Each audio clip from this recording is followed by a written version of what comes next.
তোমরা যখন সেজদায় লুটিয়ে পড়ো তখন তোমরা আল্লাহর সবচাইতে কাছে চলে যাও। এজন্য ওই সময় বেশি বেশি আল্লাহর কাছে চেয়ে নাও। সুবহানাল্লাহ পড়ে। মনের যত আকুতি আছে, যত জ্বালা আছে, যত বেদনা, সেজদায় পড়ে আল্লাহরে বলার দরকার আছে না নাই? কারণ কেউ যেটা শোনে না, শোনে কে?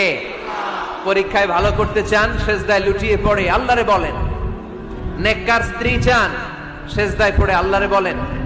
নেককার সন্তান চান, সেজদায় লুটিয়ে পড়ে আল্লাহরে বলেন। বিসিএস পরীক্ষায় টিকতে চান, সেজদায় লুটিয়ে পড়ে আল্লাহকে বলেন। পাসপোর্ট দিয়ে রেখেছেন, ভিসা হয় না, সেজদায় লুটিয়ে পড়ে আল্লাহরে বলেন। মনের যত জ্বালা, যত যন্ত্রণা, যত আকুতি, যত হাহাকার, সেজদায় লুটিয়ে পড়ে আল্লাহরে বলেন। কারণ আল্লাহর দরবার এমন দরবার, এই দরবার থেকে কেউ কোনোদিন খালি হাতে ফিরে না। চিল্লায় বলেন ঠিক কিনা?